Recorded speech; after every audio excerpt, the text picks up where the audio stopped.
Have you ever looked into someone's eyes? They smiled, nodded, and even expressed pride in you. Yet deep within, something felt amiss. It's as if your soul whispered, "This person doesn't mean it." You can't pinpoint why. There's no overt conflict, no betrayal, nothing outwardly wrong. But their energy feels off.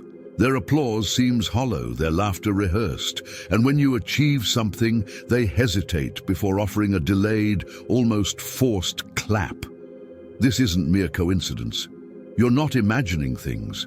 Carl Jung referred to this as the shadow, the dark, unspoken side of the human psyche. It lurks behind fake smiles, polite compliments, and empty cheers.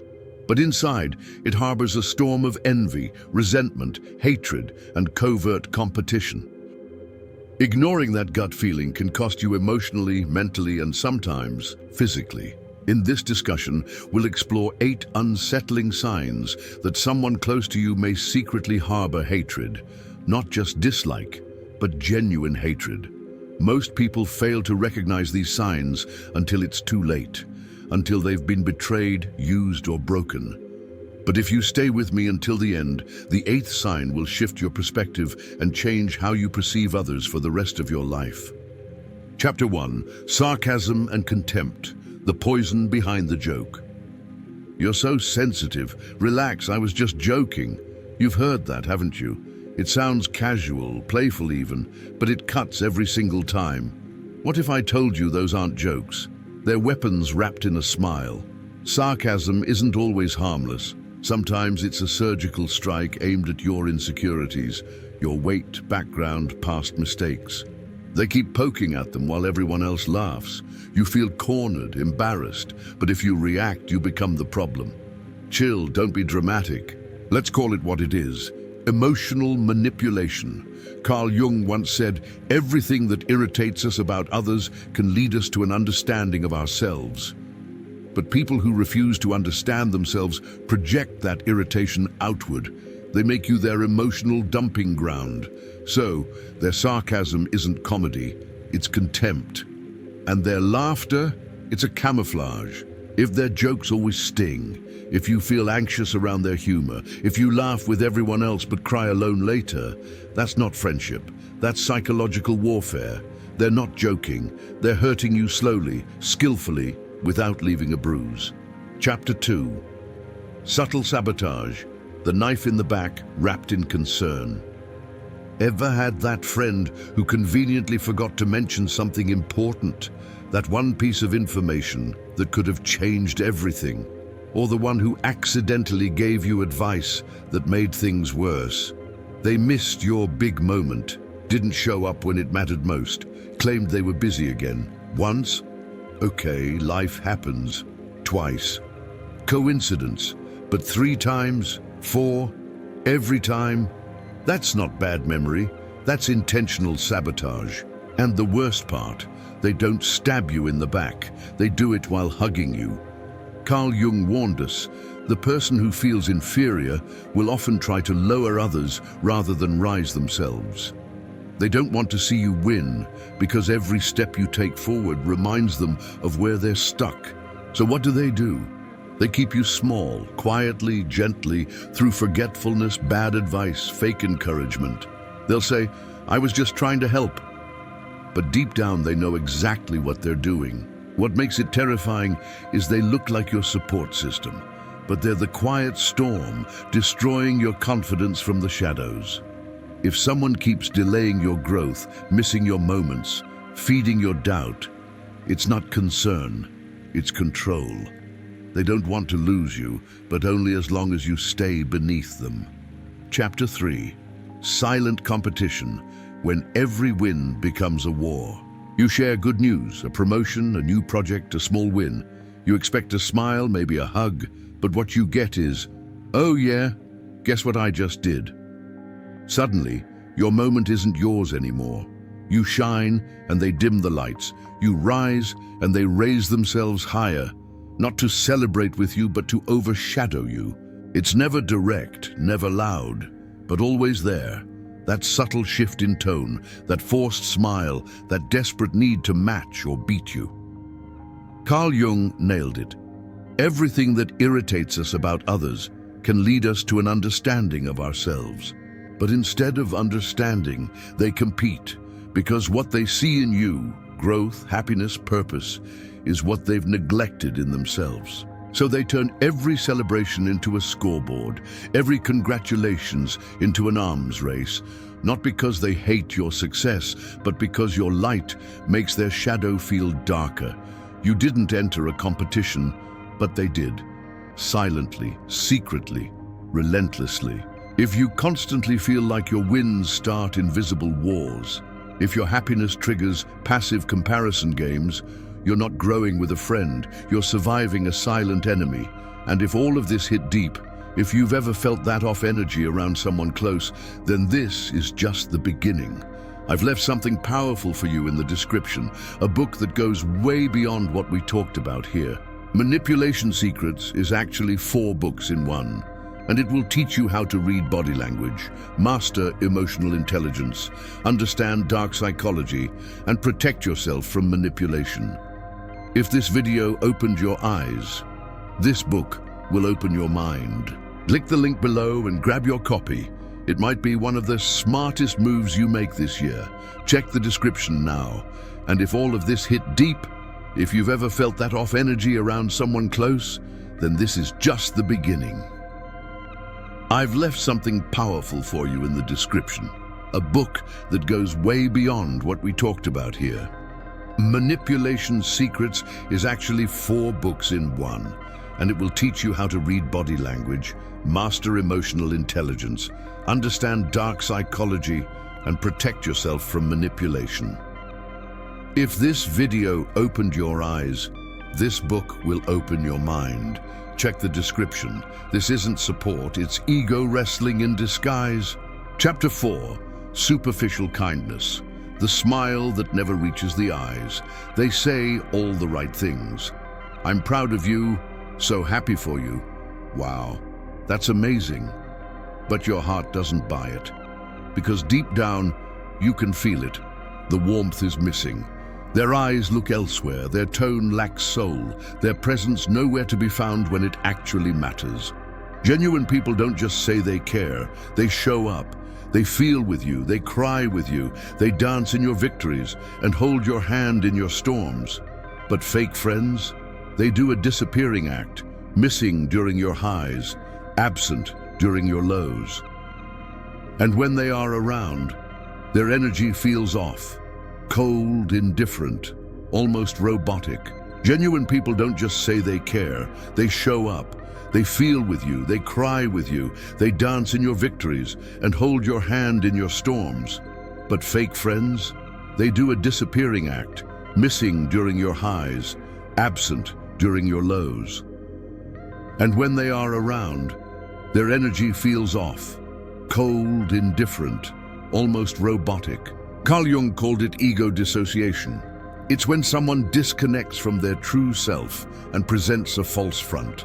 They mimic kindness, but it's shallow, insincere, and you can feel it.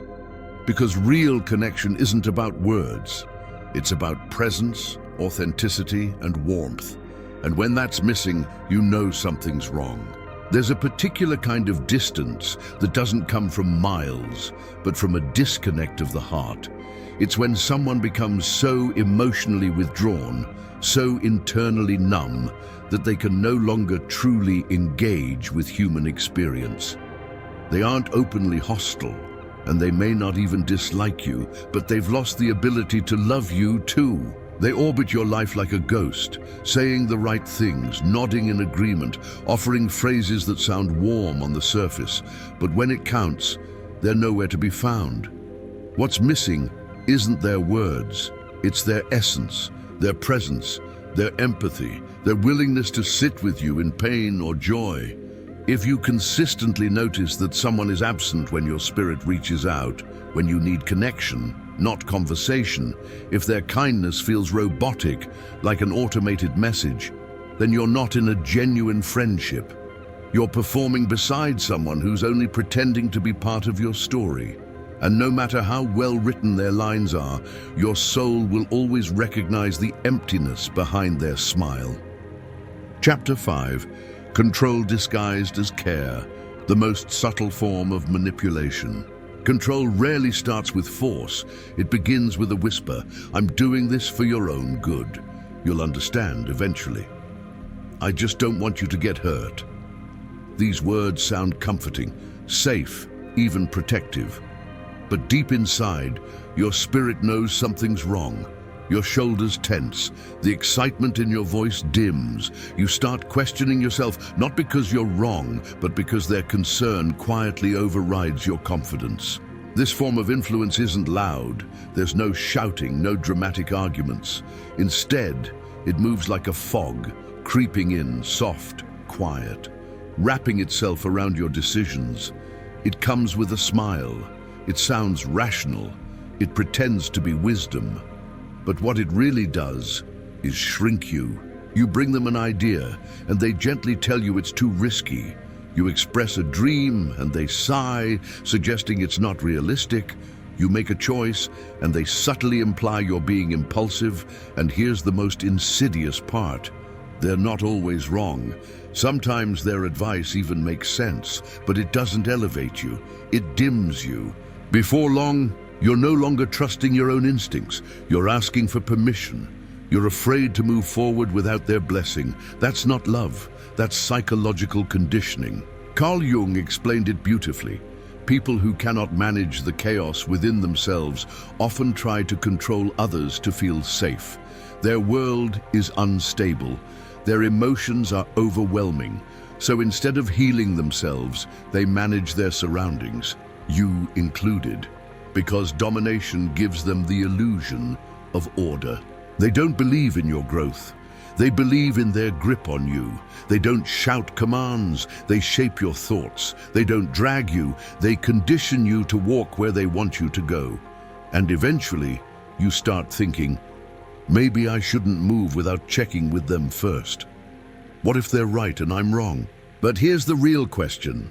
If someone's so-called care constantly leaves you feeling small, confused, unsure, or dependent, can we really call that care? Real support helps you grow wings. Fake concern slips chains around your freedom. Genuine love says, even if you fall, I'll be here.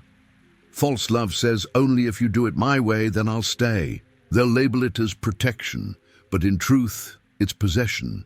If someone constantly tries to dictate your pace, shape your decisions, redirect your thinking, all under the mask of care, it's time to pause and ask yourself, are they protecting me, or are they protecting the control they have over me? Because real love empowers. Control, no matter how soft it sounds, enslaves with a smile. Chapter 6. Gossip and criticism. What they say when you're not there. You enter a room and suddenly the mood shifts. The conversation dies down. Smiles fade just slightly. People glance at you, then glance away. No one says anything, but something lingers in the air. You feel it in your chest before you even understand it.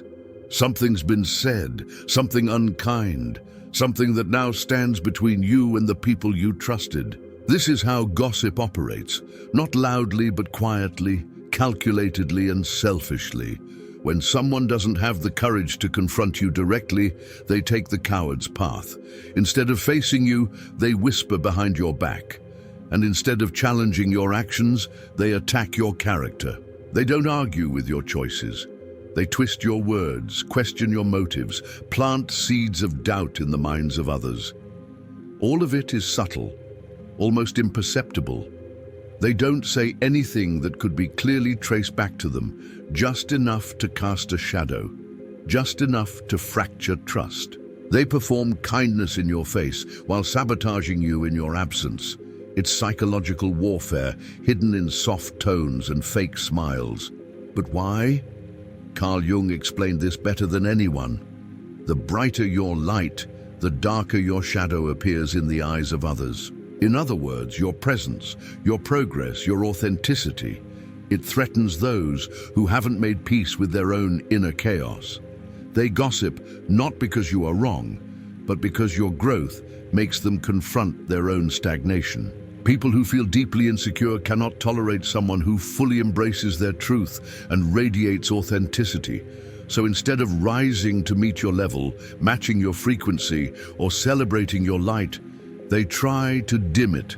They don't want to elevate themselves. They want to pull you down, quietly, strategically. They whisper behind closed doors because your growth intimidates them. Your strength reveals their fragility. Your self-belief unsettles their internal doubt. Your clarity disturbs the fog they live in. Your presence is too loud for their ego, and so they resort to the shadows. They don't challenge you to your face. They attack with invisible daggers made of words you'll never hear, stories you'll never get to correct.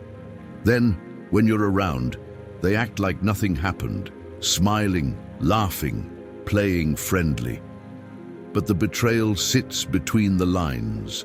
The truth is, gossip says far more about the one speaking than the one being spoken about. It's not your character on trial, it's theirs. People who have peace inside them, people who have done the inner work, who live in alignment with their values, don't need to destroy others to feel okay. But those who have refused to face their own inner darkness, they project that shadow onto you. So next time you feel the air shift when you enter a room, next time you catch the quick glances and the suddenly awkward smiles, trust that feeling. Because what you're sensing isn't your failure, it's their fear. Their whispers are not a reflection of your worth, but a scream for help from their own unhealed places. So next time you feel the air shift when you enter a room, next time you catch the quick glances and the suddenly awkward smiles, trust that feeling. Because what you're sensing isn't your failure, it's their fear. Their whispers are not a reflection of your worth, but a scream for help from their own unhealed places. And you don't need to fight back. You don't need to defend your name to people committed to misunderstanding you. Just keep walking forward. Because sometimes the loudest clapback is your silence, echoing louder than all their gossip ever could. Chapter 7. No joy in your joy, when their silence says everything. There are people who were with you when you had nothing, when life was breaking you, when you were exhausted, lost, and barely holding on. They offered comfort, they stayed, and at the time, it felt like love. But then, you began to rise. Your situation improved. You started healing. You picked yourself up piece by piece and began tasting the success you fought so hard for, and suddenly, they disappeared. Not physically, but emotionally. The celebration you expected never came. The "I'm proud of you" stayed locked behind blank stares. The warmth, nowhere to be found. You texted them your exciting news. They replied, "Cool." You shared a new job, a win, a life shift. They nodded, changed the subject, and never brought it up again. It hits deep, doesn't it? Why does it hurt so much? Because when you were struggling, you were relatable. Your pain made them feel better about their own. You were no threat. But now that you're glowing, thriving, evolving, your light feels like a spotlight on their darkness. Your progress reflects everything they're avoiding in themselves. They can't celebrate you, not because you've done anything wrong, but because your success forces them to confront the truth of their own stagnation. They may say the right words, "That's amazing," but their eyes, they don't shine. Their energy, it's cold. You feel the hollowness, even when they try to fake enthusiasm. Because energy doesn't lie. And your soul knows the difference between true support and polite performance. Carl Jung said it with clarity. If someone cannot share your joy, it's because they're fighting a battle inside themselves. To them, your rise doesn't look like joy. It looks like abandonment. Each step you take forward feels to them like you're walking away. But you're not leaving them behind. They're just refusing to move forward with you. It's one of the hardest truths to swallow. The people who held your hand in struggle might not be able to stand beside you in success. But here's what you must understand. You are not responsible for shrinking to make others comfortable. Your growth is not a betrayal. Your wins are not an offense. Let them go, or let them watch. Either way, keep rising. Chapter 8. Body language. The truth they can't hide. Words can be rehearsed. Smiles can be fabricated. Compliments can be memorized. But the human body, it betrays the truth every single time. Someone might never directly admit that they dislike you, resent you, or secretly envy your life. In fact, they might say all the right things. I'm so happy for you. You totally deserve this. Look how far you've come.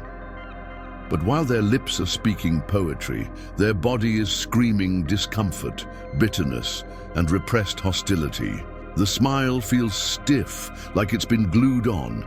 It fades too quickly, barely reaching their eyes. They avoid eye contact, or if they make it, it's fleeting, disconnected. Their posture subtly turns away from you, creating distance. Their tone of voice lacks depth, like they're reading lines from a script, not speaking from the heart.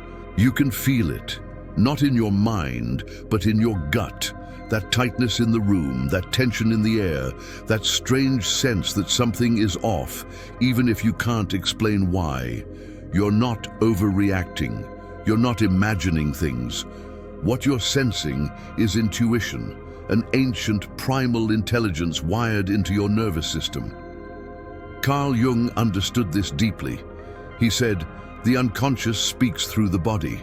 People can lie with words, but their body will always leak the truth. When someone feels threatened, envious, insecure, or competitive toward you, their body reacts instantly. Watch closely. Their jaw tightens ever so slightly. Their shoulders rise in tension. Their breathing becomes shallow. They blink faster. They avert their gaze when you speak. They clap half a second too late. Their hugs feel cold, quick, or forced. Their body leans away from yours instead of toward it. These are not random. These are not small. These are subconscious reactions to suppressed emotions. So next time you're not sure what someone truly feels about you, watch their energy. Watch the way their body moves. Listen with your intuition, not just your ears. Because the body doesn't lie, and deep down neither do you. They are subtle, almost invisible, tiny split-second reactions, but your body feels them, those emotional microsignals, those small but powerful betrayals that your soul catches long before your logical mind ever connects the dots. You feel it when someone's smile doesn't match their energy, when their voice says, "I'm happy for you," but your chest tightens, when their words say, "I support you," but their eyes flicker with something else, something colder, sharper, distant. Why does this happen? Because your intuition is ancient. It's a deeply embedded part of your survival instinct. Long before human beings developed speech, before vocabulary, before we even had the words to label our emotions, our ancestors survived by reading energy, by noticing body language, by feeling shifts in tone, changes in silence, and the tension in a person's face. It's built into your biology to recognize danger, even when it's wrapped in perfume and fake smiles. That's why when you're near someone who secretly resents you, envies you, or simply doesn't like you, you sense it, even without proof. You may feel it as a sudden drop in your mood, a tightness in your stomach, a strange fatigue, as if your energy has been drained. The temperature in the room seems to shift. You feel confused, like something's wrong, but you can't explain what. That's because you're hearing words of friendship, but your spirit is feeling signals of threat. That mismatch, that emotional dissonance, is what I call the glitch in the matrix. It's your nervous system ringing the alarm. But sadly, most people have been trained to silence that voice. Why?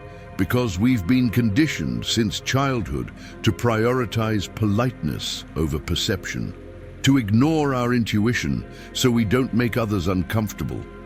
We've been taught to give people the benefit of the doubt, even when every cell in our body is saying, "This person isn't safe." But your body never lies, and neither should you, not to yourself, the wake-up call you've been needing. So now that you've seen the signs, Now that you've felt them not just with your mind, but deep in your chest, what do you do? Here's the truth. You don't need to confront them. You don't need to expose their behavior or start a war. You don't even need to hate them. You just need to protect your peace. Because peace is priceless. It's the most sacred currency you have, and for far too long, you've been giving it away like loose change to people who never valued it, to people who drained you, who clapped late, who smiled fake, who whispered doubts when you needed belief. It's time to draw a line, to set boundaries, to stop over-explaining yourself to people who are committed to misunderstanding you, to stop wishing they'd finally support you, finally clap, finally say, "I'm proud." And most of all, to stop pouring your light into people who keep handing you shadows. Here's a brutal truth you need to carry with you. Not everyone in your circle is in your corner. Some people don't sit next to you out of love. They sit there to observe, to study, to wait for the moment you fall. They don't stab with knives. No. They stab with fake kindness, delayed applause, half-hearted support, and deep, unspoken resentment. So today, you face a choice. You can keep trying to earn the love of those who secretly compete with you, or you can choose yourself, choose your healing, choose your evolution, choose your emotional freedom. Because self-love begins the moment fake love ends. If this message cracked something open in you, don't keep it to yourself. Share it with someone who's been feeling that off energy for a while, but didn't have the words for it. Someone who's been confused, doubting themselves, blaming their own feelings, when deep down, they knew the truth all along. And if you're brave enough, drop a comment. Which sign hit you the hardest? Which truth felt like a mirror to your life? Because if you're ready for more raw insights, more unfiltered truths about the human psyche, more deep dives into emotional intelligence and personal power, subscribe. Because this isn't the end. This is only the beginning. We're going deeper, we're going darker, we're going real. And it's time you learned how to master yourself in a world full of masks. Your journey just got real. The end, or maybe the beginning, of the truest version of you.